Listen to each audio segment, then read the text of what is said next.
कबीरदास का जीवन परिचय एवं रचनाएं। कबीरदास का जीवन परिचय।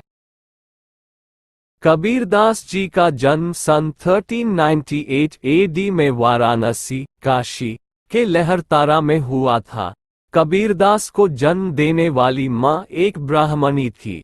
कबीरदास का पालन पोषण करने वाले पिता का नाम नीरू तथा मां का नाम नीमा था। कबीरदास के गुरु का नाम रामानंद था। कबीरदास को कई भाषाओं का ज्ञान था, जैसे अवधी ब्रजभाषा।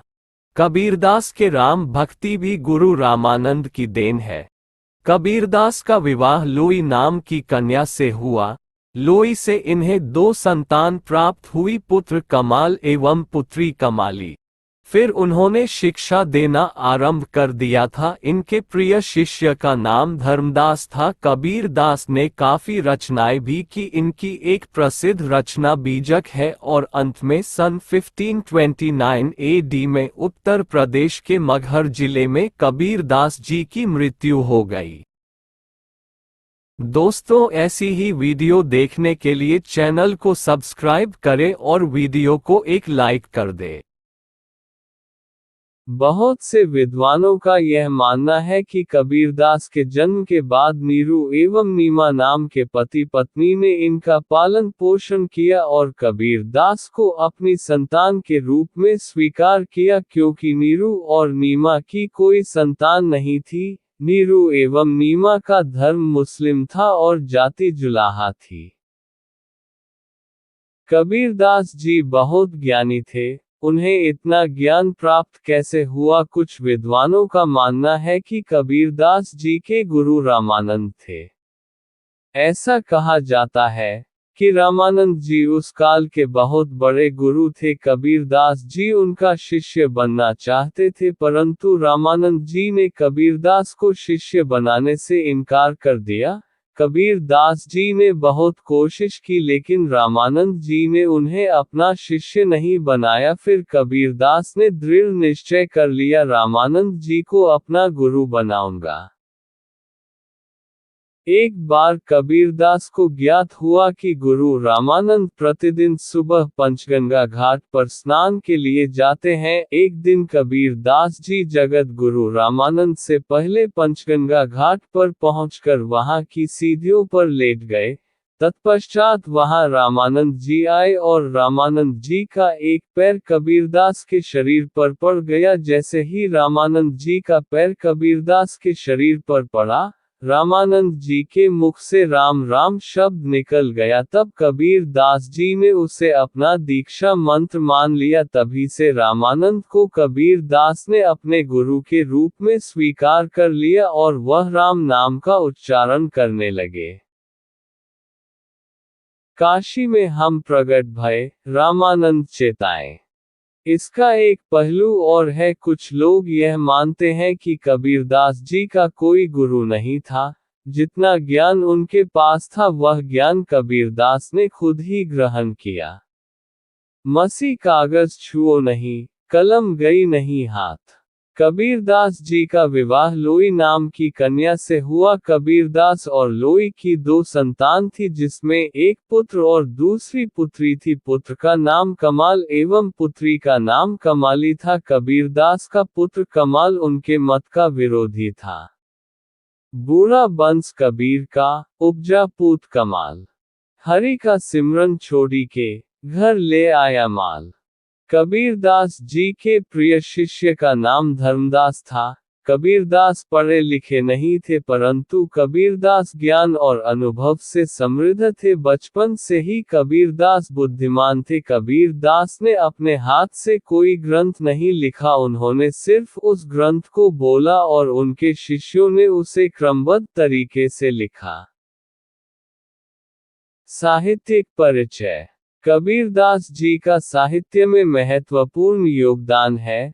कबीर भक्ति काल के निर्गुण मार्गी शाखा के व्यक्तित्व हैं तथा कबीरदास के बारे में यह माना गया है कि कबीरदास पढ़े लिखे नहीं थे। इसके बावजूद इनकी कविता व काव्य में जो चमत्कार दिखाई देता है वह अद्भुत है। यहाँ तक कि हजारी प्रसाद द्विवेदी ने कबीरदास को वाणी का डिक्टेटर कह दिया। कबीरदास जी की पहली अवधारणा ये थी कि वे समाज सुधारक थे। एक भक्त के रूप में उन्होंने शुष्क ज्ञान साधना से आगे बढ़कर संसार के साथ भावनात्मक संबंध स्थापित किया। कबीर की सामाजिक चेतना उनकी भक्ति भावना का ही एक पक्ष है। भाषा शैली।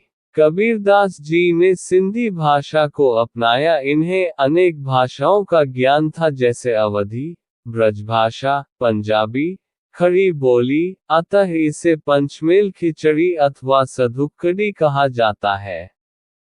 हजारी प्रसाद द्विवेदी ने कहा कि भाषा पर कबीरदास का जबरदस्त अधिकार था। कबीरदास वाणी के डिक्टेटर थे। जिस बात को वह कहना चाहते थे उसे सरल भाषा में स्पष्ट रूप से कह देते थे।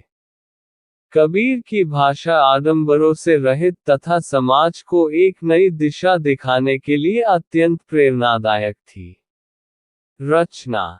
कबीर दास जी ने कुछ महत्वपूर्ण रचनाएं लिखी हैं जो इस प्रकार हैं: बीजक, होलियागम, सुखनिधन, बसंत आदि। उन्होंने अपनी रचनाओं के माध्यम से बेबाकी से धर्म और समाज के विषय में बताया है। उनका यही स्वरूप उन्हें अन्य कवियों से अलग करता है। उनके बेबाकी से समाज और धर्म के बारे में बोलना उन्हें वर्तमान समाज में उनके काव्य की प्रासंगिकता को दर्शाता है। कवि एक साहित्यकार के रूप में ही नहीं बल्कि एक दार्शनिक रूप में भी समाज में जाने जाते हैं। अतः हम कह सकते हैं कि कबीर एक कवि के साथ साथ समाज सुधारक भी थे। उनका काव्य हिंदी साहित्य में अपना महत्वपूर्ण योगदान रखता है।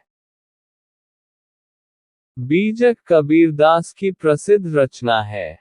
बीजक 3 भागों में विभाजित है: साखी, शब्द, रमैनी। कबीर दास के कुछ प्रसिद्ध दोहे। 1. बुरा जो देखन में चला, बुरा न मिलिया कोया। जो दिल खोजा आपना, मुझसे बुरा न कोया। 2. माया मरी न मन मरा, मर मर गए शरीर। आशा तृष्णा नमरी, कह गए दास कबीर। 3.